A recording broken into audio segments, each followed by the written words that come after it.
प्रिय विद्यार्थियों, online classes में आपका पुनः स्वागत है।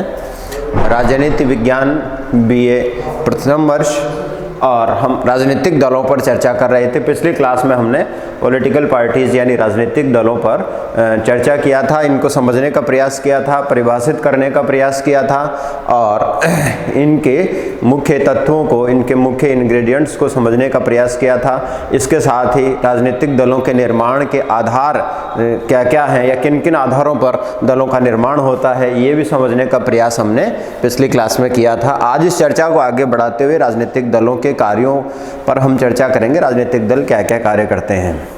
जहाँ तक राजनीतिक दलों के कार्यों का प्रश्न है, हमें इनके तत्वों की तरफ देखना पड़ेगा। राजनीतिक दल के जो तत्व हमने पढ़े थे, जैसे दल में संगठन पाया जाता है, दल में उद्देश्यों की एकरूपता होती है, दल में कार्यप्रणाली की एकरूपता होती है, शासन सत्ता में शामिल होने की इच्छा इनकी होती है, शासन पर काबिज होने का प्रयास करते हैं, शासन सत्ता में शामिल होकर अपनी नीतियों को लागू करते हैं, या सार्वजनिक महत्व के जो प्रश्न होते हैं, सार्वजनिक महत्व के प्रश्नों पर जनता की राय बनाते हैं, उन जनता का मत उन पर जानते हैं और इस प्रकार जो है वो राष्ट्रीय हित के मुद्दों पर कार्य करते हैं या संवैधानिक तरीकों से जो है कार्य करने का इनका तरीका होता है।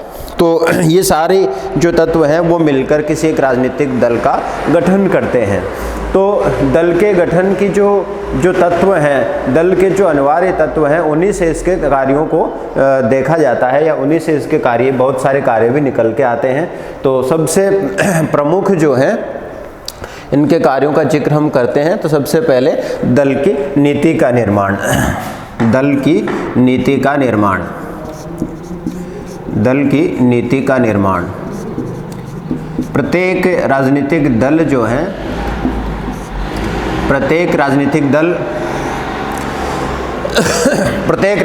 दल की जो कार्यप्रणाली है, वह कार्यप्रणाली कहीं न कहीं निश्चित रूप से अपने एक निर्धारित कार्यक्रम के अनुसार होती हैं और ये जो मुख्य रूप से प्रत्येक देश या प्रत्येक राष्ट्र के सामने कोई न कोई राष्ट्रीय समस्या होती है, कोई न कोई राष्ट्रीय मुद्दा होता है जिस पर जो है दल अपनी एक विशेष प्रकार की राय बनाता है, विशेष प्रकार का विचार जनता के सामने बनाता है।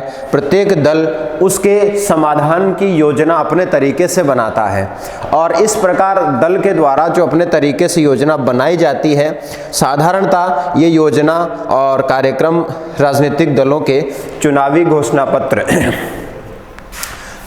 घोषणापत्रों में जनता के सामने लाए जाते हैं। मैनिफेस्टो भी जिसे हम अंग्रेजी में कहते हैं, चुनावी घोषणापत्र। और चुनावी घोषणापत्र मुख्यतः राजनीतिक दलों द्वारा या यूँ कहें कि दलों का जनता से किया गया वायदा होता है, किया गया वायदा होता है। और ये जो है चुनाव पूर्व, चुनाव में जाने से पूर्व जो है प्रत्येक दल, चुनाव पूर्व प्रत्येक दल जो है इस घोषणापत्र द्वारा एक वादा जनता से करते हैं, किसी राष्ट्रीय समस्या के बारे में अपनी राय, अपनी योजना, अपनी नीति बनाते हैं। तो ये सबसे महत्वपूर्ण कार्य राजनीतिक दल का होता है। दूसरा, महत्वपूर्ण प्रश्नों को व्यवस्थित तरीके से जनता के सामने रखना, व्यवस्थित तरीके से जनता के सामने रखना।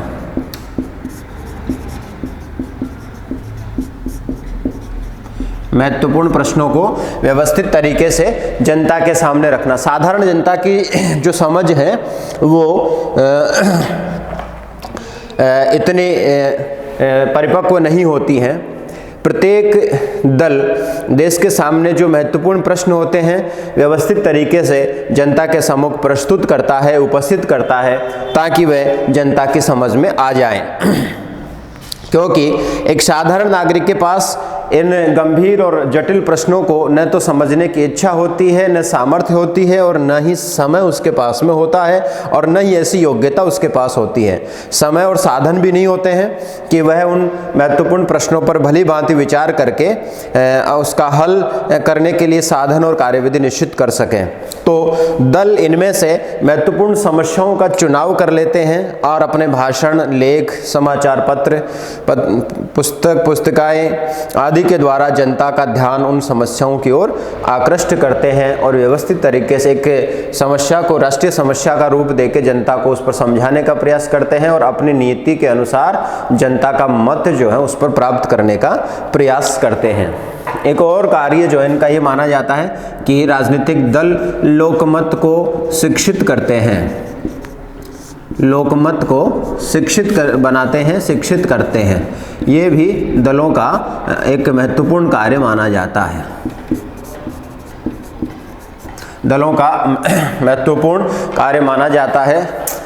लोकतंत्र में दलों को राजनीतिक पाठशाला कहा जाता है और वे जनता को नागरिक एवं राजनीतिक शिक्षा देकर जागृत करते हैं, राजनीतिक चेतना उनमें उत्पन्न करते हैं। लॉर्ड ब्राइस के शब्दों में राजनीतिक दल लोकमत को शिक्षित करने, उसका निर्माण करने और उसको संगठित करने का बहुत बड़ा कार्य उनके द्वारा किया जाता है। नेक्स्ट जो है चुनाव संबंधी या निर्वाचन संबंधी कार्य, निर्वाचन संबंधी कार्य। राजनीतिक दलों द्वारा अपने सिद्धांत और कार्यक्रम को क्रियान्वित करने के लिए शासन पर अपना अधिकार जमाने का प्रयास किया जाता है। जैसा कि हम पूर्व में राजनीतिक दलों के तत्व, उसके इंग्रेडिएंट्स के बारे में हम पढ़ चुके हैं कि शासन सत्ता पर अधिकार करने का प्रयास इनके द्वारा किया जाता है और इस सब के लिए वो चुनाव प्रक्रिया में हिस्सा लेते हैं। चुनाव प्रक्रिया में हिस्सा लेकर के दलों के द्वारा राष्ट्रीय मत को, लोक मत को जो है घर घर जाकर समझाते हैं। इसके लिए निर्वाचन सूची ठीक कराते हैं, लोगों के नाम उसमें लिखवाते हैं, विभिन्न पदों के लिए प्रत्याशियों का चयन करते हैं और जिनको भी चुनाव लड़ाना चाहते हैं उनके पक्ष में चुनाव प्रचार करते हैं। मतदाताओं के घर घर जाकर अपने दल का कार्यक्रम समझाते हैं और दल की नीतियों के बारे में उनके मतदाताओं की शंकाओं का समाधान करते हैं। स्थान स्थान पर सार्वजनिक सभाओं का आयोजन करते हैं जिससे जनता को अपने दल की नीति बतलाते हैं। निर्वाचन के दिन राजनीतिज्ञ विशेष रूप से सक्रिय रहते हैं। दलों के कार्यकर्ता मतदाताओं को मतदान केंद्रों पर जाने के लिए प्रेरित करते हैं, उनके सहयोग करते हैं और दलों के पक्ष में वोट डलवाने का प्रयास करते हैं। तो इस प्रकार जो है निर्वाचन के संबंध में भी दल के द्वारा महत्वपूर्ण कार्य किया जाता है। इसके अलावा शासन का संचालन, शासन का संचालन लोकतांत्रिक पद्धति में जैसा कि पूर्व चर्चा में हम बात कर चुके हैं कि दलों की आलोचनाएं बहुत सारी की जा सकती हैं, की जाती हैं। दलों में बहुत सारे अवगुण दोष भी पाए जाते हैं, इससे इनकार नहीं किया जा सकता। लेकिन प्रश्न ये है कि आज तक ऐसी कोई व्यवस्था कोई नहीं बता पाया है, कोई भी राजनीतिक विद्वान नहीं दे पाया है जो दलों के बिना लोकतांत्रिक व्यवस्था का शासन संचालित करने की योग्यता रखती हो या उस प्रणाली में इतनी सामर्थ्य हो कि दलों के बिना लोकतांत्रिक व्यवस्था में शासन संचालन कर सकें। तो जाहिर सी बात है लोकतंत्र में शासन संचालन के लिए दलों के का रहना, दलों की मौजूदगी एक आवश्यक तत्व के रूप में माना गया है। तो और इसी के रूप में जो है जो शासक वर्ग बनता है वो बहुमत दल के द्वारा बनाया जाता है।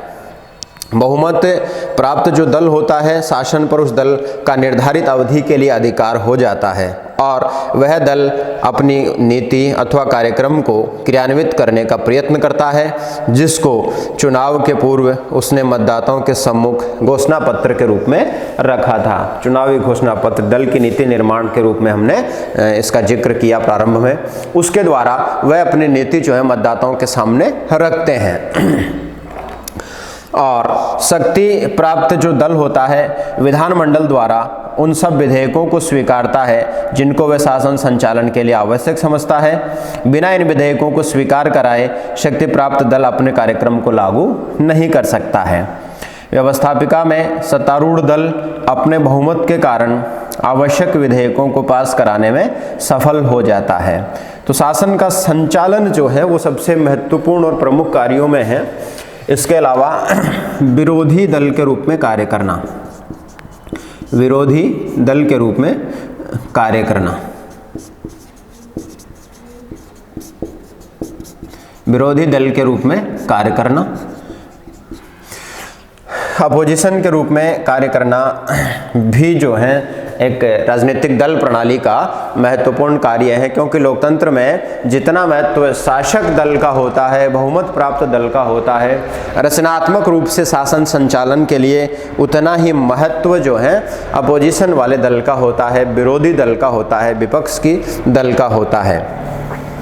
निर्वाचन के परिणाम स्वरूप जो दल बहुमत प्राप्त नहीं कर पाते हैं वो विरोधी दल का स्थान ग्रहण करते हैं, और उस दशा में अल्पसंख्यक राजनीतिक दलों का कर्तव्य हो जाता है कि वे शासन की नीतियों और कार्यों की आलोचना करके सरकार को सदैव सतर्क रखें और उसे कोई अनुचित या जन विरोधी कार्य न करने दें। विरोधी दलों के न होने से सरकार की शक्ति को मर्यादित करना कठिन हो जाएगा और वह निरंकुशता पूर्वक शासन करने लगेगी। राजनीतिक दलों के कार्यों के उपरोक्त विवेचन से स्पष्ट हो जाता है कि लोकतंत्र में शासन संचालन के लिए दल अत्यंत आवश्यक हैं। यदि ये न होंगे तो जनमत का निर्माण, शासन संचालन और शासन पर अंकुश रखने का कार्य किस संस्था द्वारा किया जाएगा। राजनीतिक दल शासन और जनता में संपर्क बनाते हैं और दोनों के बीच एक कड़ी का कार्य करते हैं। वास्तव में जैसा कि ब्राइस महोदय कहते हैं कि राजनीतिक दलों के बिना लोकतंत्र का अस्तित्व और संचालन संभव नहीं है। तो निश्चित रूप से दल प्रणाली में ये व्यवस्थाएं पाई जाती हैं। इसके बाद दल प्रणाली के गुण और दोष, मेरिट्स और डीमेरिट्स पर बात करेंगे। दल प्रणाली के गुण और दोष, गुण व दोष, मेरिट और डीमेरिट्स। दल प्रणाली के गुणों में सर्वप्रथम जो है इसके जो शासन से संबंधित जो व्यवस्था इनकी है वो उस पर चर्चा करेंगे। दोनों ही चीज़ें इनमें पाई जाती हैं। विद्वानों ने राजनीतिक दलों के गुण और दोषों पर विस्तार से अपने विचार प्रकट किए हैं।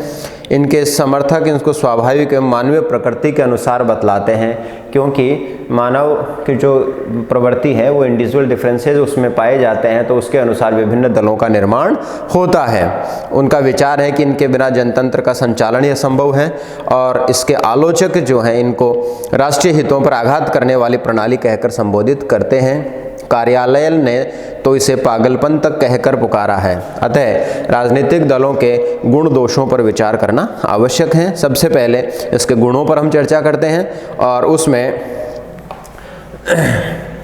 सबसे पहले गुण और इसमें सबसे प्रथम जो है वह है कि सार्वजनिक समस्याओं पर जनता का ध्यान आकर्षित करते हैं। सार्वजनिक समस्याओं पर जनता का ध्यान आकर्षित करते हैं।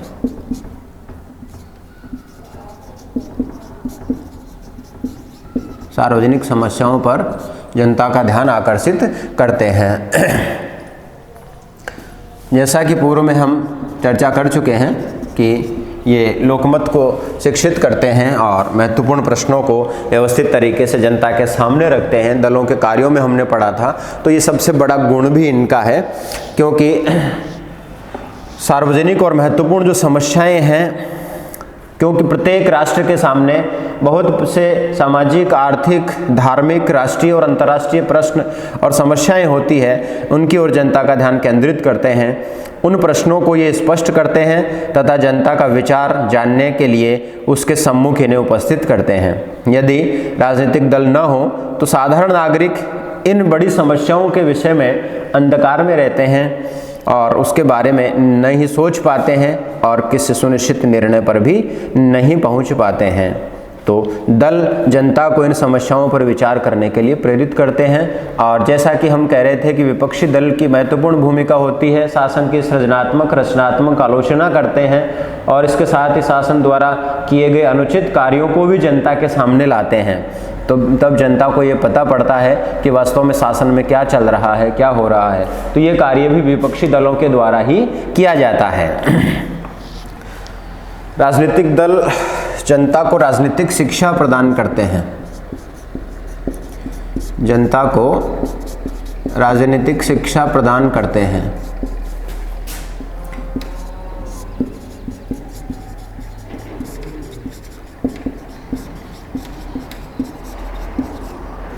जनता को राजनीतिक शिक्षा प्रदान करते हैं।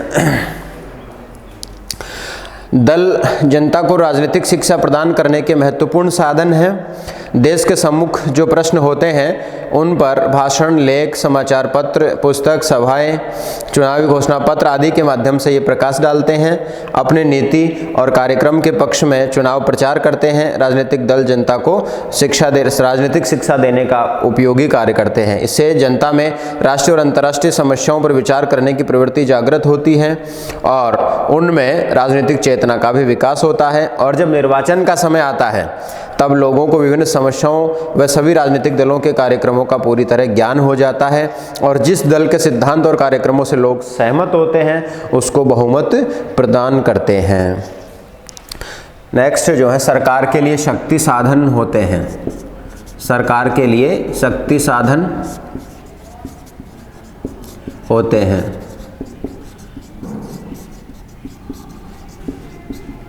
राजनीतिक दल जो है शासन के लिए शक्ति साधन होते हैं, क्योंकि हम पूर्व में चर्चा कर चुके हैं कि लोकतंत्र में बहुमत के कारण से शासन का संचालन होता है और बहुमत जब जनता किसी राजनीतिक दल को देती है तो उसकी सरकार बनती है और देश की व्यवस्थापिका में बहुमत प्राप्त दल के सदस्य सरकार की नीति और कार्यों का समर्थन करने के लिए सदैव तैयार रहते हैं। यदि वह ऐसा न करें तो सरकार विश्वास और दृढ़ता के साथ कोई भी कार्य नहीं करेंगी और उसका शीघ्र ही पतन हो जाएगा। अतः बहुमत प्राप्त दल के सदस्यों के समर्थन के कारण ही सरकार सुगमता व दृढ़ता से चलती है, क्योंकि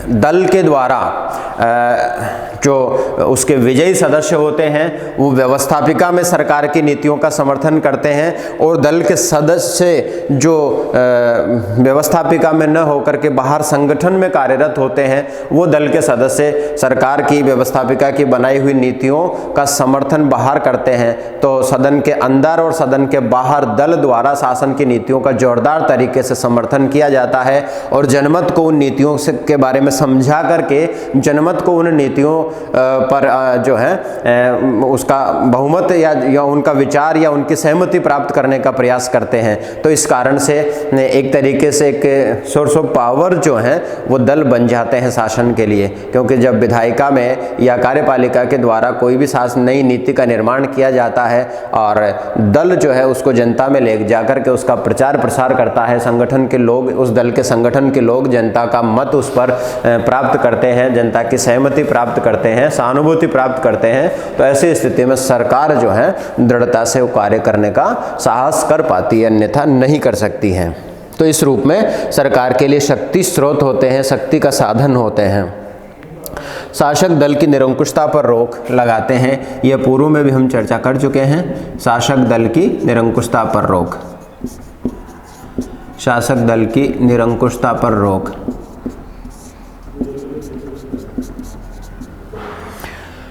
विरोधी दल का कार्य ये होता है कि शासक दल की रचनात्मक आलोचना करना और वह शासक दल मनमानी नहीं कर सकता है। शासक दल को विरोधी दल का सदैव भय बना रहता है और यदि बहुमत प्राप्त दल जनहित के विरुद्ध कोई कार्य करते हैं तो विरोधी दल के सदस्य व्यवस्थापिका में उसके अंदर और उसके बाहर भाषण, समाचार पत्र या सभाओं द्वारा उसकी कटु आलोचना करते हैं, जिससे शासक दल हमेशा सावधान रहता है, निरंकुश और स्वेच्छाचारी नहीं बन पाता है और योग्यतापूर्ण शासन का संचालन करता है। लावेल महोदय के अनुसार जनता दल जो है जनता को सरकार पर नियंत्रण रखने का अवसर देते हैं। एक स्वीकृत विरोधी दल की निरंतर उपस्थिति से निरंकुशता में बाधा उपस्थित होती है और इस प्रकार विरोधी दल का अस्तित्व, जिसके पास जनमत पर आधारित कोई योजना हो, किसी निरंकुश व्यक्ति के अत्याचारों के विरुद्ध ही नहीं बल्कि जनतांत्रिक बहुमत के अत्याचार के विरुद्ध भी रक्षा करने वाली कार्यवस्तु होती हैं। इसके अलावा सरकार और जनता के बीच संपर्क स्थापित करने का साधन है। संपर्क सूत्र होते हैं शासन व जनता के बीच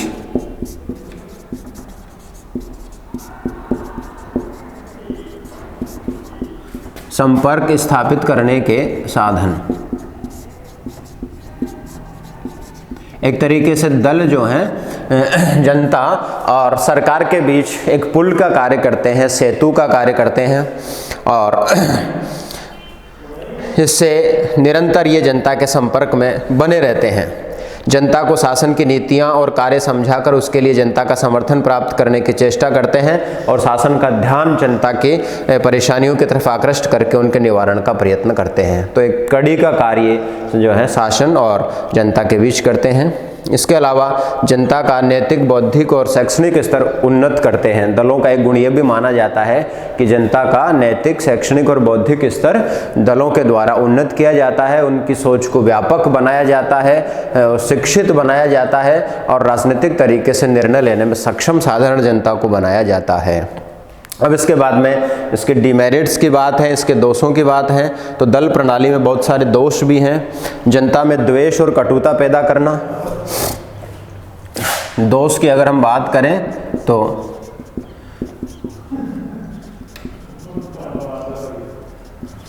जनता में द्वेष व कटुता पैदा करना।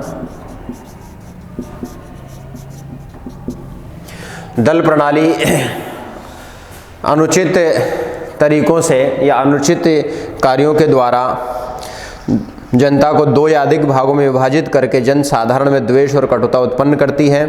व्यवस्थापिका सभा, उसके बाहर देश का वातावरण दूषित हो जाता है। अक्सर विरोधी दल के सदस्य केवल विरोध के लिए ही सरकार का विरोध करते हैं और उसके साथ सहयोग करने के स्थान पर शासन संचालन में बाधाएं उपस्थित करते हैं। कम जागरूक लोगों को सरकार के विरुद्ध भड़काते हैं, जिसका परिणाम हिंसा व बल प्रयोग होता है। और सत्तारूढ़ दल भी विरोधी दल के अच्छे से अच्छे सुझावों को केवल इसलिए स्वीकार नहीं करते हैं कि वे विरोधी दल द्वारा रखे गए थे। ब्राइस कहते हैं कि दल प्रणाली केवल व्यवस्थापिका को ही नहीं बल्कि राष्ट्र को भी दो विरोधी परस्पर भागों में बांट देती है और विदेशी राज्यों के सामने देश का विभाजित स्वरूप प्रस्तुत करती हैं। दल सामान्य देशभक्ति की जगह क्रोध और कड़वाहट को स्थान देते हैं। मनुष्यों के मस्तिष्क को पक्षपातपूर्ण बना देते हैं, जिसके कारण एक पक्ष दूसरे पक्ष के सुझावों को संदेह की दृष्टि से देखता है। नेक्स्ट, जनता के नैतिक पतन में सहायक होते हैं।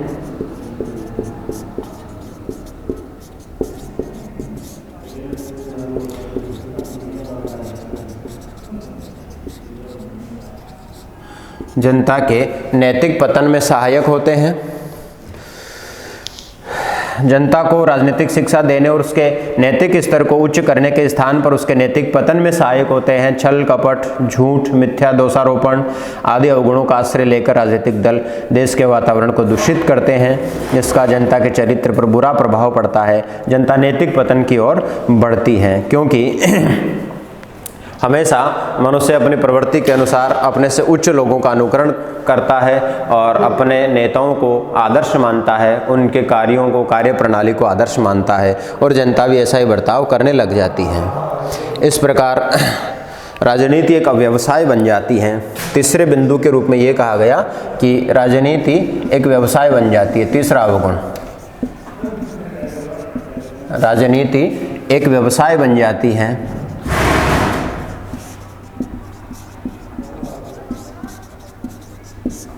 राजनीति एक व्यवसाय बन जाती है।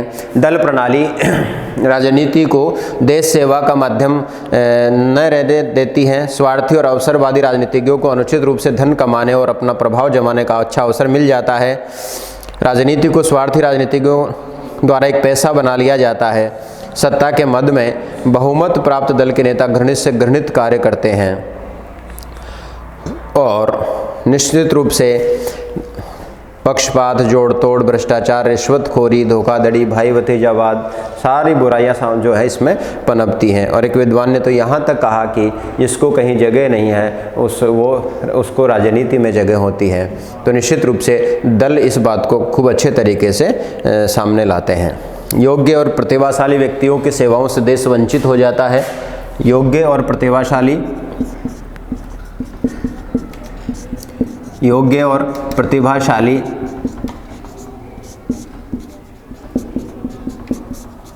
लोगों की सेवाओं से देश वंचित हो जाता है।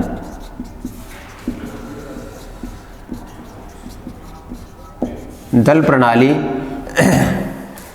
में निश्चित रूप से ऐसे लोग ही प्रवेश कर पाते हैं कि बहुमत प्राप्त दल के प्रभावशाली लोग ही मंत्री आदि उच्च पदों पर आसीन किए जाते हैं। बहुमत प्राप्त दल के बाहर कोई भी व्यक्ति चाहे कितना भी योग्य क्यों ना हो, कितना भी प्रतिभाशाली क्यों ना हो, उसे शासन में भाग नहीं लेने दिया जाता है। इस प्रकार दल व्यवस्था में देश के अनेक प्रतिभावान लोगों की सेवाओं से वंचित हो जाता है। जो लोग वास्तव में विद्वान और निष्पक्ष होते हैं वे दलगत राजनीति से अपने आप को सदैव दूर रखते हैं। इसके अलावा व्यवस्थापिका के सदस्यों की स्वतंत्रता समाप्त हो जाती है। व्यवस्थापिका के सदस्यों की स्वतंत्रता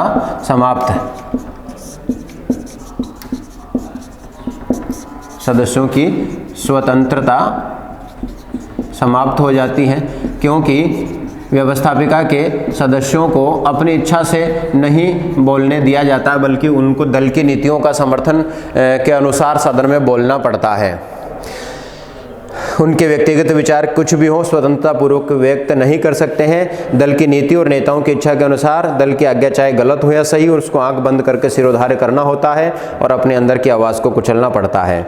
दल के खिलाफ एक भी शब्द नहीं निकालेंगे, अगर निकाल दिया तो उनके विरुद्ध अनुशासनात्मक कार्रवाई की जाती है, यहाँ तक कि दल से निष्कासित भी कर दिए जाते हैं। ये बड़ा दोष है कि व्यक्तिगत स्वतंत्रता ही समाप्त हो जाती है, तो फिर उसमें अच्छाई कहाँ पर रह गई। इसके अलावा एक और महत्वपूर्ण दोष ये गिनाया गया है कि समय और धन की बर्बादी। समय और धन की बर्बादी, समय और धन की बर्बादी।